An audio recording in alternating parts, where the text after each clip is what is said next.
ये महाभारत की है कहानी जो वेद व्यास ने स्वयं बखानी। ये धर्म और है रूहानी, कृष्णा की गीता अनुपम में वाणी। जब अपने ही अधिकार हेतु अवसर बचे न कोई शेष, तब लड़ना पड़ता अधिकार हेतु धर के काल का भेष। एक और पुत्र गांधारी के 105 पांडव, कुंती के लाल था कर्ण, 5 में जेठ सबसे ना मिली उसको उसकी पहचान। गुरुकुल से बाके हाँ शिक्षा दीक्षा शब्द देने पहुंचे बल का प्रमाण। हस्तिनापुर के शब्बीर हर्षित थे कौरव पांडव खड़े बीच मैदान।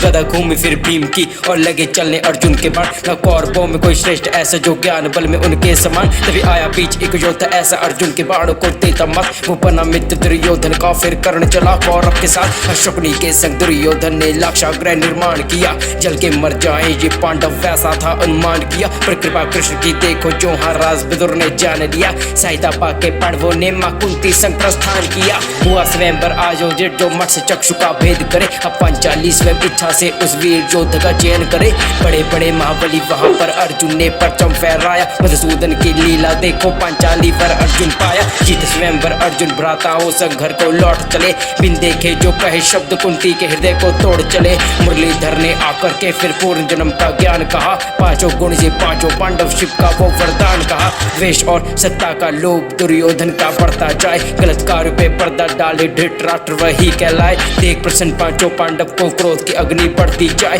चौसर का आमंत्रण दे फिर पांडु पुत्र को लिया बुलाए। शकुनी के पासों के जाल में पांडव चौसर हार गए। धर्मराज युधिष्ठिर संग सब कौरवों के थे दास बने। धर्मराज की बुद्धि पे जुए ने ग्रहण लगा डाला। एक शकुनी के बहकावे में द्रौपदी को दाव लगा डाला। खींच के केसों से दुशासन बीच सभा द्रौपदी को लाया। रसवलाई के कपड़े में द्रौपदी कोई वीर कुछ कह ना पाया। भीष्म पितामह गुरु द्रोण को राज धर्म ने मौन कराया। कोई न आया रक्षा को तो गोविंद ने चीर बढ़ाया। भीम ने ली फिर प्रतिज्ञा दुर्योधन जंघा तोड़ूंगा। चीर के छाती दुशासन केशों पे रक्त निचोड़ूंगा। 12 वर्ष थे बीत गए अज्ञातवास प्रारंभ हुआ। जो भेद खुला उन 5 का फिर महायुद्ध आरंभ हुआ। कृष्ण की सेना कौरव संग खुद कृष्ण चले अर्जुन के साथ। कुरुक्षेत्र की भूमि पे रणधीर खड़े तेने बलिदान। मोहवश अर्जुन की आंखों में अश्रु थे भर आए। कैसे उन पे वार करूं जिनके हाथों से फल खाए। पितामह भीष्म मुझको अपनी गोद खिलाते थे। गुरु द्रोण ही धनुष बाण का सारा ज्ञान सिखाते थे। अपने ही भाइयों पे केशव घात नहीं कर सकता मैं। राजपाट और धन हेतु संघार नहीं कर सकता मैं। रथ के ऊपर अर्जुन और अर्जुन के सारथी थे कान्हा। शेषनाग ने फंसे अपने रथ के पहियों को थामा। ध्वज के ऊपर बजरंगी जो राम नाम का जाप करे।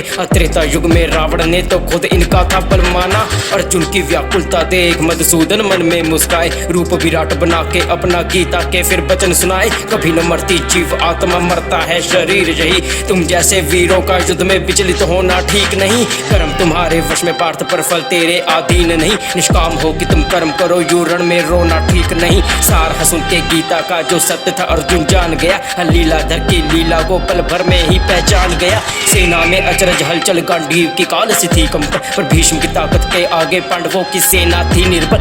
रोकने हेतु भीष्म को कान्हा जी शस्त्र उठाते हैं। हाथ जोड़ फिर भीष्म जी खुद मृत्यु मार्ग सुझाते हैं। सामने आए शिखंडी भीष्म ने शस्त्र त्याग दिए। केशव के कहने पे पार्थ ने बहु बाण प्रहार किए।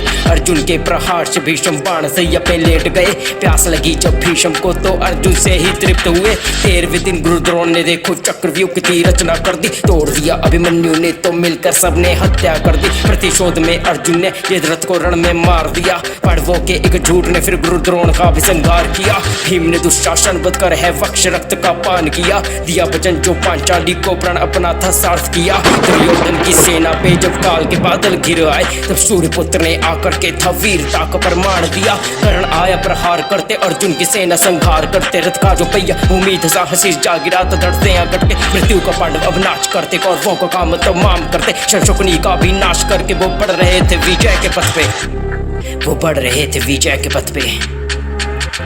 चिंता में दुर्योधन था कि बचा कोई भी शेष नहीं। अब किसी तरह बस जीत मिले जीवन का है उद्देश्य यही। वज्र सा उसका हुआ शरीर पर जंघा में कमजोरी थी। ये ममता थी एक माता की जो शिव के तप से जोड़ी थी। गदा युद्ध के महारथी दोनों देखो आपस में टकराए। एक शिष्य था बलदाऊ का कृष्ण भीम का साथ निभाए। आखिर में कान्हा की लीला दुर्योधन का नाश हुआ। उठ ना पाया दोबारा जब जंघा पर प्रहार हुआ। अंत में धर्म ही जीत गया तब पापियों का संहार हुआ है। बीत गया द्वापर का युग और कल युग का आगाज हुआ। जब जब इस सृष्टि पे दीप कोई घोर अंधेरा चाहता है, तब तब भिन्न भिन्न रूपों में खुद केशव ही तो आता है।